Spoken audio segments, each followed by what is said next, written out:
how would you experience, maybe what do you think is happening as the individuals that I'm about to lay out for you experience what it is that they've experienced? I've sat with a number of people over the last couple of years who have wrestled through a very specific psychological, emotional struggle, and I want you to kind of just make sense out of that with me as I walk this through. So if you think about it, I've got a business guy who most recently invested sacrificially for about 10 to 12 years in a Christian organization and poured literally millions of dollars into that organization, only to see that organization fail and close its doors within the last 2 years. So an organizational leader running a huge not-for-profit ministry, helping to rehabilitate those within the prison system over the last decade and a half, begin to ask questions like, does this even matter? Am I even moving the needle? Are we really accomplishing anything? Family and friends who have prayed for the healing of a young child, desperately pleading before the throne of God, only to see that child pass away tragically. Christian parents who have invested heavily in their children and brought them up in the fear and knowledge of the Lord and in a Christian community, only to see those adult children walk away from the faith and be opposed to the very things that their parents value and have offered them. Several pastors who have faithfully served their churches for many years, who are so wounded and overwhelmed by their experience of 2020 and beyond that they're now asking the question, is ministry even a place that I should be anymore? A wife who loves her husband so deeply and was with him through so many different affairs and illicit things, only to have him, after forgiving him and after continuing to pour into him, only eventually having him decide it's not worth it, and walking out on the marriage ultimately. What's the experience of that? What is going on emotionally, psychologically in the midst of those situations? I'm going to suggest that we can talk about a lot of different things, but the word that I want us to kind of capture for a moment is the word futility. What's the point? What's the point? Why am I investing so much? Fatalism. Exceedingly high frustration. And really the question that's being asked is, does it even really matter? Futility. See, we talked about this at the very beginning of this series. God has invited us to play a role in the big things he is accomplishing in our world. Futility is the product of allowing our identity, our worth, or our significance to be determined by the size of that role. God has invited us to play a role in the things that he's doing in our world, but we find ourselves with a state of futility, of frustration. Eventually, no matter how much success, how much victory, eventually we find ourselves frustrated and ultimately in a place of futility if we allow our significance, our worth, our value to be defined by the size of the role that we get to play in what he's doing.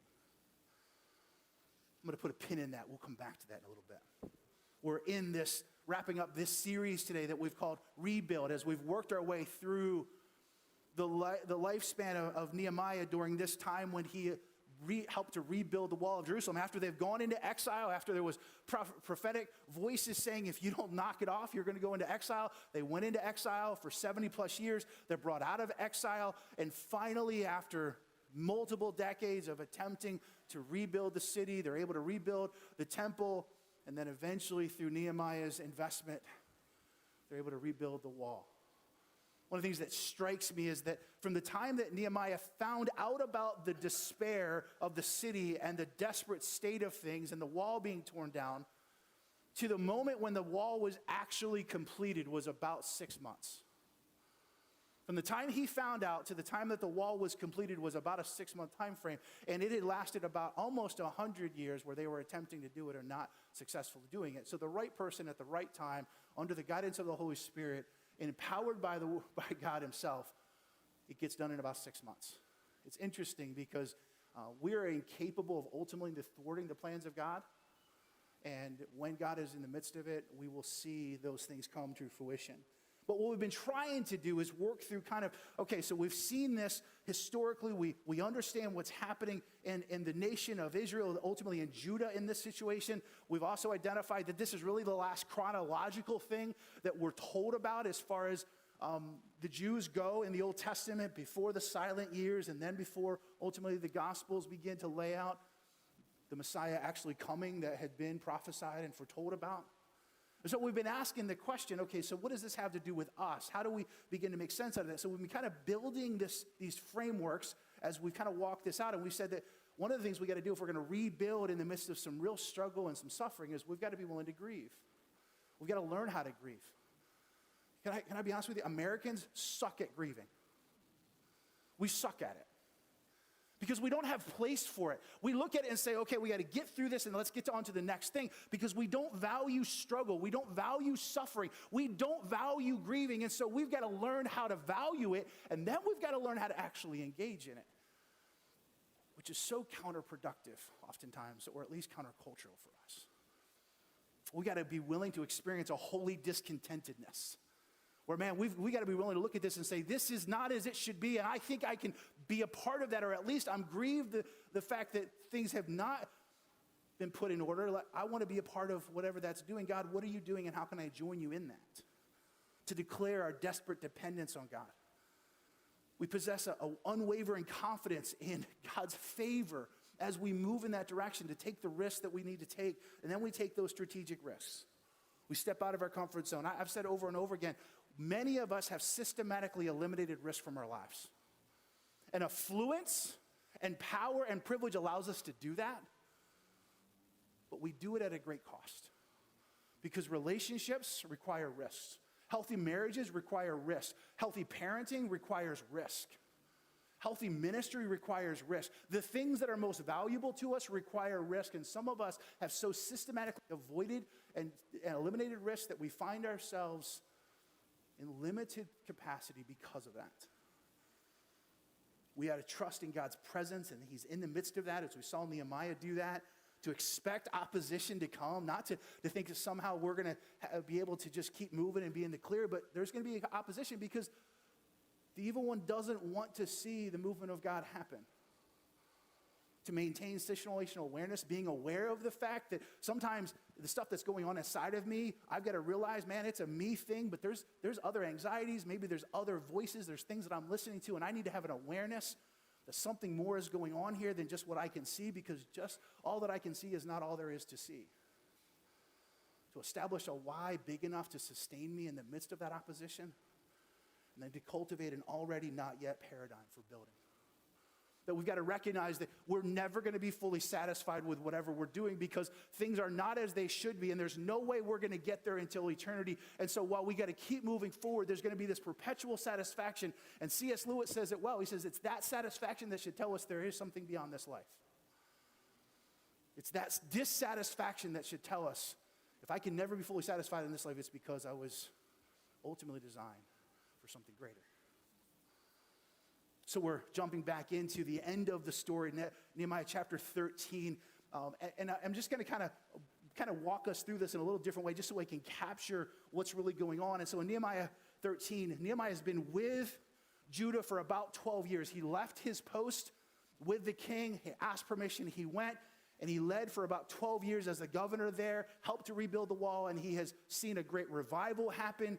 He has seen a bringing back to the place where the people are now responsive to God's call on them, that they're worshiping Yahweh and Yahweh alone. There's been all these beautiful things that have finally happened after all of these decades of dysfunction. And in Nehemiah chapter 13 and verse 6, we read this: "But while this was going on," we'll talk about more of that in a second. While this was going on, I was not in Jerusalem, for in the 32nd year of Artaxerxes, the king of Babylon, I had returned to the king. Again, 12 years after he had gotten to Judah. Sometime later, I asked his permission and came back to Jerusalem. And what did Nehemiah find? We don't know how long he was back in Babylon. We really don't. But what we do know is that while he left, there was a lot of things that went AWOL. And you kind of heard some of that read. The first thing we read in verse 4 is Eliashib, the priest, had been put in charge of the storehouses of the house of our God. He was closely associated with Tobiah. There's probably a relative relationship there. And he had provided him with a large room formerly used to store the grain offerings and incense in the temple articles. Who's Tobiah? The one who had conspired to kill Nehemiah. One who had led the major opposition to the Jews as they were trying to rebuild the wall. And now this individual has been invited in, not just into the city, but now he's living in the temple. It's just completely out of sorts. Somehow he manipulated his way into that. And also the tithes of grain. He was consuming the food that was made available to the Levites. There's all kinds of weird dynamics. How is it that Tobiah manipulated his way in there? Man, he was really good at this. The olive oil prescribed for the Levites, musicians, and gatekeepers, as well as all the contributions to the priests. Tobiah had gained access and now had monopolized the resources. We go on in verse 10. I also learned that the portions assigned to the Levites had not been given to them, and that all the Levites and the musicians responsible for the service had gone back to their own fields to work because they were not being provided for in the way that God had called them to be provided for. Verse 15, in those days I saw people in Judah treading wine presses on the Sabbath and bringing in grain and loading it on donkeys together with wine, grapes, figs, and all other kinds of loads. And they were bringing all into this Jerusalem on the Sabbath. What is this wicked thing you are doing, desecrating the Sabbath day? Verses 23 and 24. Moreover, in those days I saw men of Judah who had married women of Ashdod, Ammon, and Moab. Half of their children spoke the language of Ashdod or the language of one of the other peoples and did not know how to speak the language of Judah. There was interracial marriage going on, and they had forsaken the covenant community in this way.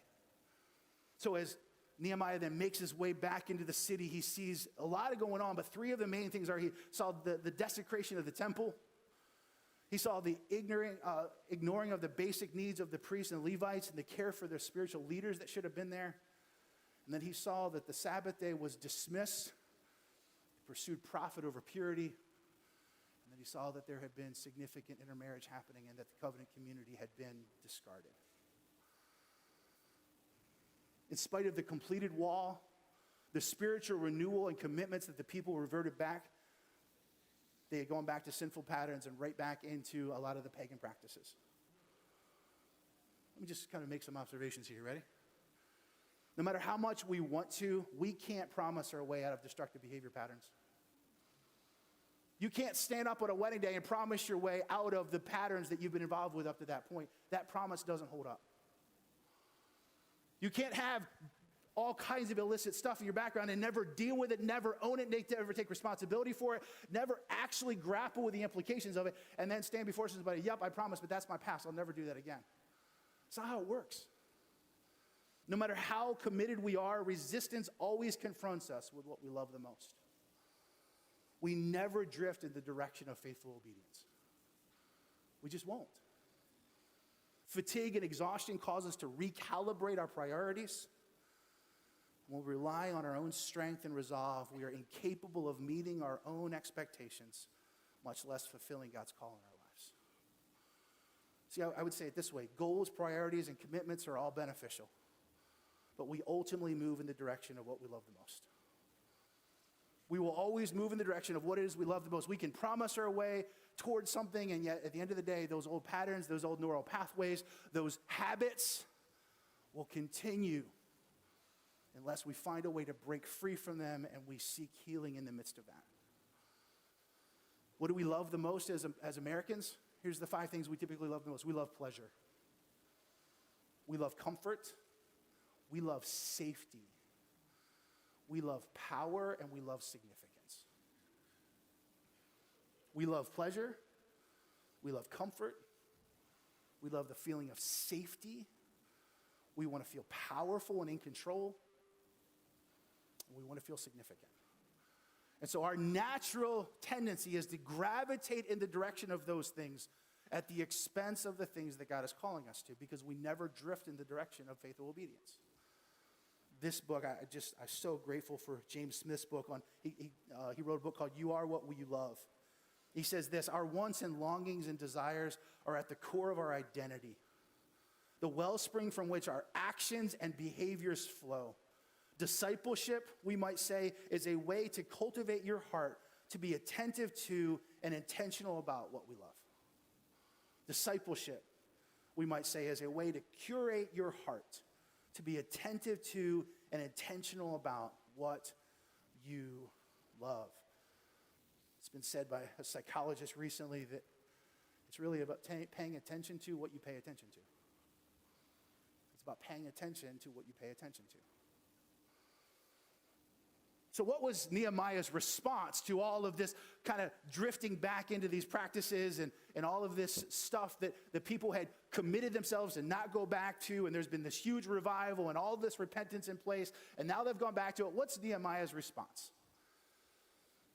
I'll just read through some of it. I was greatly displeased, verses 8 and 9, and threw all of Tobiah's household goods out of the room. I gave orders to purify the rooms. He desecrated the temple. We had to throw him out, and then we had to purify the room. I rebuked the officials, verse 11, and asked them, why is the house of God neglected? Verse 19, when evening shadows fell on the gates of Jerusalem before the Sabbath, I ordered the doors to be shut and not opened until the Sabbath was over, no longer allowing for that pursuit of poverty over purity to be allowed for. Verse 21, but I warned them and said, why do you spend the night by the wall? If you do this again, the literal rendering is, I will lay hands on you. I love that. It says, you guys do this again, I'm going to lay hands on you. We understand that colloquialism, right? Nehemiah wasn't messing around. Then he goes one step further and he says in verse 25, I rebuked them and called down curses on them. I beat some of the men and pulled out their hair. To me, Nehemiah's kind of ticked. It's like, for 12 years, we invested in you. For 12 years, we saw God do something miraculous. For 12 years, the people responded. Finally, after 70 plus years in exile and 100 plus years of trying to get this back on track, finally we see evidence of that. And immediately after Nehemiah's gone, the people revert back to all of this same stuff. Because we can't promise our way out of destructive patterns. And then we see the end of this text in verse 30 and 31. So I purified the priests and the Levites of everything foreign and assigned them duties, each to his own task. I also made provision for contributions of wood at designated times and for the first fruits. Remember me with favor, my God. See, I think if we're going to understand this rebuilding process, one of the things we have to also add to this paradigm is that we got to pay attention to the inevitable drift. Hebrews says it this way, that we need to be aware of and throw off those sins that so easily beset us. All of us have those sins, that natural inclination towards certain sins, and the truth is, we're all different. We've all got different patterns of sin. We've all got broken iniquities from sometimes generational sins, sometimes there's genetic issues going on, but the truth is that we all have that natural tendency to drift away from what God has called us to, and we've got to pay attention to the inevitable drift. Because we all are naturally inclined to not stay the course. Go ahead and throw that up there for me if you would, Aaron. See, here's what we know. Judah's open rebellion and defaulting back to the pagan practices isn't new. We see this over and over and over again. God gets them out of Egypt, and he gets them across the Red Sea through this miraculous miracle, sorry about that, this incredible miracle.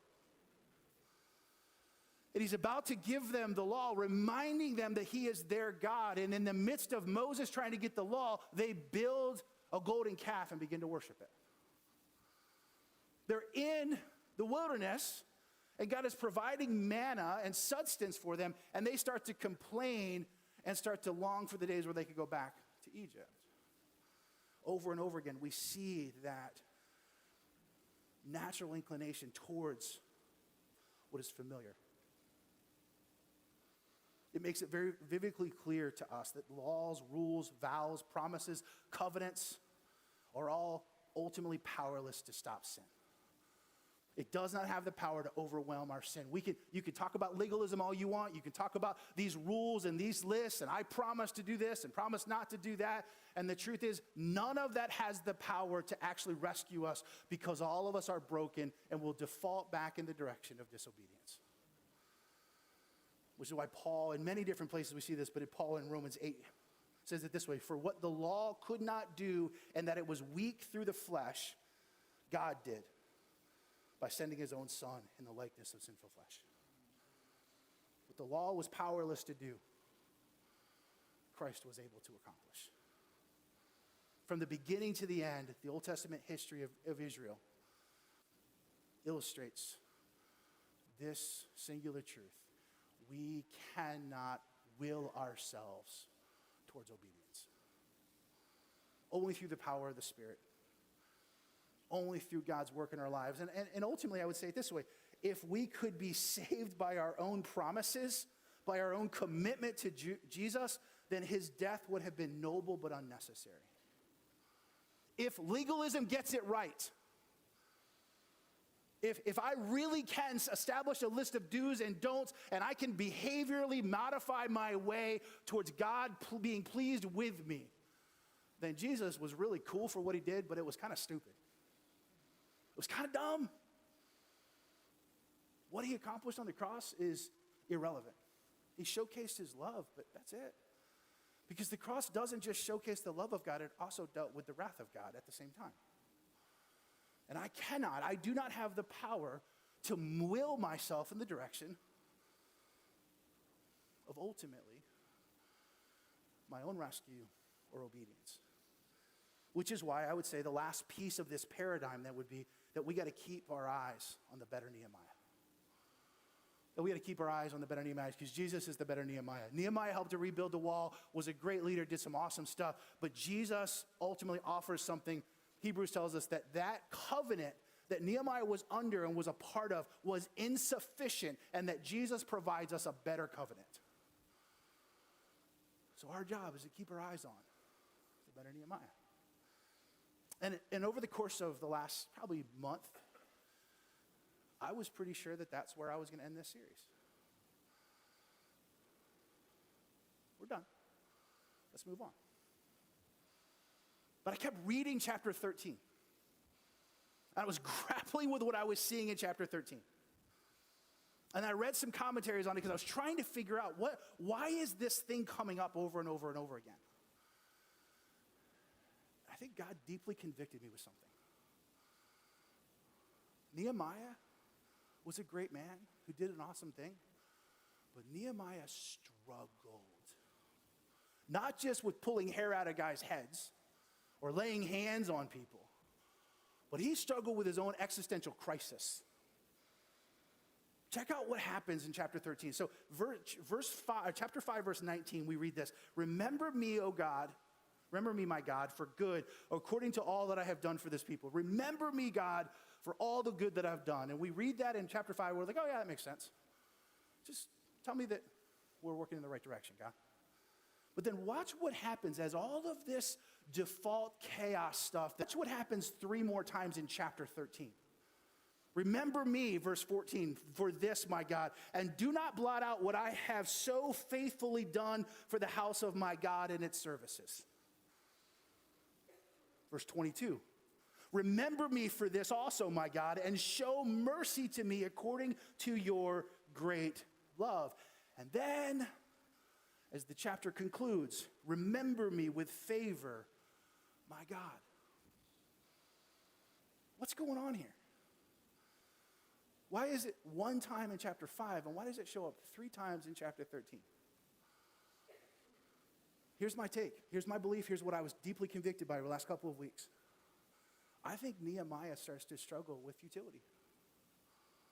I think Nehemiah starts to ask the question, what's the point of everything that we've done? If the people are just going to revert back, and none of this has any staying power, and we're right back to those dysfunctional patterns, what's the point? God, please tell me that this matters. Please tell me that my investment matters. Please tell me that my work matters. Please tell me that this was good and right. if you've been a Christian for more than, 2 minutes, you've asked that question. Tell me. Tell me that what I'm doing, tell me the sacrifices that I've made, tell me that my faithful obedience, tell me that my choice to not allow my sexual proclivities to define me, tell me that my greatest appetites need to be reined in and submitted to the work of God in my life and the Holy Spirit's power in my life. Tell me that that matters. Tell me I'm not just a masochist. When I'm raising my children to follow God and they go off and do things that make no sense to me, and now we cannot even find common ground, tell me that what I did as a parent and the sacrifices that I made, that tell me that it mattered. Tell me the financial sacrifices that I've made to help God's kingdom be built up through different ministries and seeing those ministries continue to struggle. Tell me that it matters. Tell me that it matters. Tell me that forgiving my spouse in the midst of the brokenness and choosing to pursue that relationship and restoration and then seeing my spouse go off and do whatever they're going to do, tell me that what I did mattered. Tell me that it matters. It is impossible to do life and be honest with what you're experiencing and not struggle with futility. And so I grappled with that for the last couple of weeks. And I told Ben, I'm doing something different with the clothes. Because yes, we got to pay attention to the inevitable drift. Yes, we need to focus our attention, to keep our eyes on the author and the finisher of our faith, and pay attention to and focus on the greater Nehemiah. And then we got to figure out how to deal with that tendency that we have for that question of futility that surfaces in us. We got to figure out what to do with that. And so I'm just going to spend the last couple of minutes trying to summarize, maybe encapsulate my perspective on how do we reject futility. How do we deal with this? Because I love the fact that Nehemiah, he got to see God show up in significant ways. Nehemiah saw God show up in ways that we'll never see God show up and accomplish incredible things. And he was a huge part of a significant project. And he questioned, so what? So what? How do we reject futility? Here's 5 things. Write these down if you want to. I think we've got to value influence over importance. We've got to decide that the influence that God has given me in my marriage, with my kids, in my workplace, with my resources, the power, the privilege, the things that I have access to, that being stewarded for God's glory and investing it sacrificially is more important than me feeling good about myself. How is generosity talked about in the marketplace? How is generosity talked about in our culture right now? You should be generous. Why? Because it'll make you feel good about yourself. The reason why you should be generous is it just makes you feel good. So you should go be generous. It's not less than that, but that's not biblical generosity. Altruistic generosity is this: I give, I serve, I invest, and I don't expect reciprocation. In fact, there are times that I'm going to sacrificially invest, and then something's going to go AWOL in my life, and I'll be like, should I have actually poured that money into that? Because now I don't have the resources that I thought I was going to have for this thing that I thought I was going to do. How many of you have invested sacrificially, and sooner or later, a car breaks down? One of your appliances breaks down, and you're like, are you kidding me? We've got to decide that leveraging our influence is more important than our own personal self-importance. Second thing, we've got to value a growth mindset over a fixed mindset. We've got to decide that in the midst of our day-to-day life, even when things don't turn out, that even me being a part of it and investing in it and growing in the midst of it is more valuable than me getting it all figured out. Some of you are still in this ambiguity of relationships, ambiguity in your work environment. There's still stuff that's just not been worked out yet, and you're so frustrated. You're like, what's the point? And I'm asking this: is God doing something in you and through you? Is God working on you? Is it possible that in the midst of this thing that's maybe not going to get worked out for a while, God wants to change your heart? He wants to make you more dependent on him. He wants to make you more gracious. He wants to make you somebody who understands that you can't just put your thumb on the scale and fix everything, that sometimes you got to decide that you are as dependent on him as everybody else is.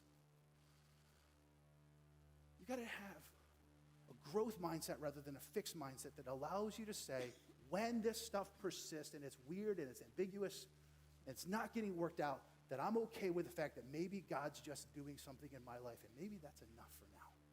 I don't need to have solutions. I don't need to have it worked out. I'm okay to do the self-reflection and recognize that I'm growing in the midst of it. We've got to value relational authority over positional authority. Do you know that the most powerful people in any organization are rarely the ones that hold the positions of power?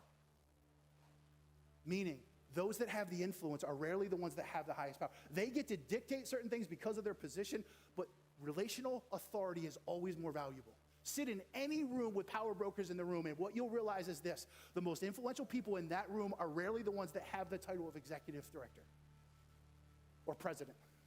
There's somebody else in that room that has more influence because they have relational authority. And my willingness to say, no matter what my position is, no matter what my title is, I'm not going to let that define what it is that I'm doing. I'm simply going to decide to have influence and invest and be a blessing. And I'm going to allow that relational authority to be more of a priority to me than any positional authority I might possess or not possess. We've got to value redemptive truth over factual truth. We've got to decide that, yes, I can make the case for why this situation stinks, why I don't like what's going on, how this person's wounded me or hurt me or whatever else. But Christian, I truly believe this, and you've heard this from me so many times. I truly believe that Christians should never settle for factual truth. Meaning factual truth is truth without God. Redemptive truth is truth but God. This is not ideal. This is not the way it should be. This is not what I want it to be. But God is still good. But God is still on the throne. But God is still working. But God can still bring something out of this. But God will bring beauty out of the ashes of this. But God, if you keep but God off the table, you're not doing your job. Redemptive truth has to be valued more than factual truth. It's not less than factual truth, but that's not enough. And the way that you fight against futility is when you decide to prioritize redemptive truth over factual truth. And the last one is this. Pretty simple.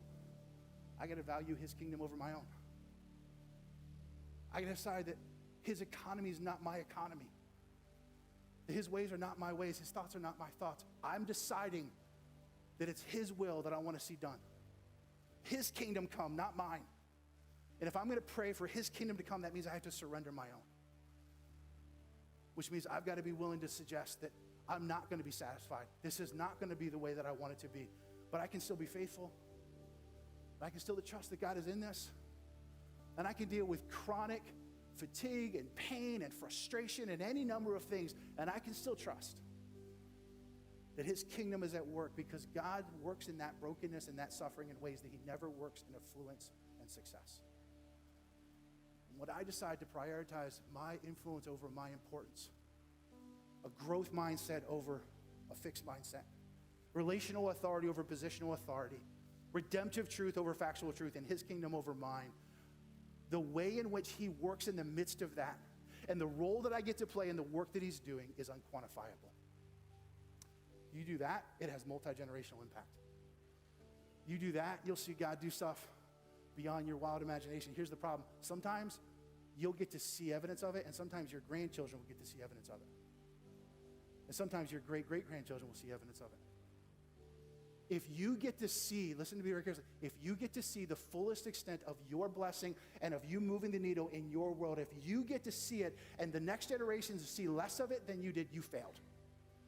If we do our job, the next generations after us will always benefit greater than anything that we experienced because we prioritized his kingdom.